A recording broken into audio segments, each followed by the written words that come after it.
मुझे कब इंसाफ मिलेगा? इंटीरियर डिजाइनर अन्वया नाइक की पत्नी यह सवाल काफी वक्त से पूछ रही थी और नाइक की खुदकुशी के मामले में महाराष्ट्र पुलिस ने रिपब्लिक चैनल के editor in chief Arnab Goswami को गिरफ्तार कर ही लिया।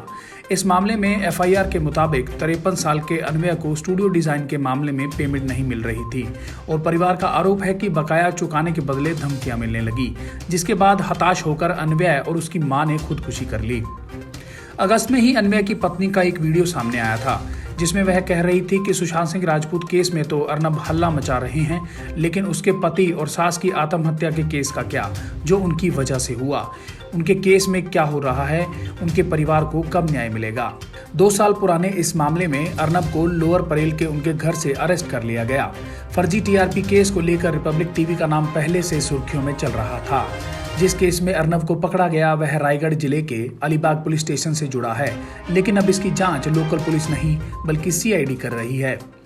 मई 2018 में अलीबाग में 53 साल के इंटीरियर डिजाइनर अन्वया नाइक और उनकी मां ने खुदकुशी कर ली थी। दोनों अलीबाग तालुका के कबीर गांव के फार्म हाउस में रहते थे। इस संबंध में अलीबाग पुलिस स्टेशन में 5 मई 2018 को अन्वया के परिवार के एक सदस्य की तरफ से अपेटमेंट टू सुसाइड की एफआईआर दर्ज करवाई गई थी। इसमें अर्नब गोस्वामी और 2 अन्य लोगों फिरोज शेख और नितेश सारना के नाम लिखवाए गए। ऐसा कहा जा रहा है कि अन्वया ने अपने सुसाइड नोट में भी अर्नब का नाम लिखा था। अन्वया के परिवार का आरोप है कि एक स्टूडियो डिजाइन के बदले में अर्नब गोस्वामी और अन्य लोगों को करीबन 5.5 करोड़ रुपए देने थे।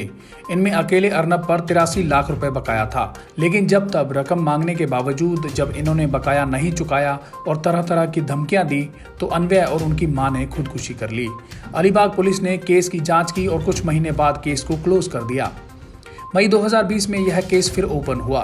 महाराष्ट्र के गृह मंत्री अनिल देशमुख ने कुछ दिनों पहले एक ट्वीट किया था कि मृतक इंटीरियर डिजाइनर की बेटी अदन्या नाइक ने मुझसे शिकायत की थी कि अलीबाग पुलिस ने उनके पिता और दादी की खुदकुशी केस का सही से इन्वेस्टिगेशन नहीं किया था, इसलिए हमने इस केस की सीआईडी से फिर से जांच करने के आदेश दिए हैं। पहले इस केस की जांच अलीबाग पुलिस कर रही थी। वहीं अर्नब का कहना है कि पुलिस ने घर में घुसकर उनके और परिजनों के साथ बदसलूकी की है। इस मामले में राजनीतिक विवाद भी शुरू हो गया है।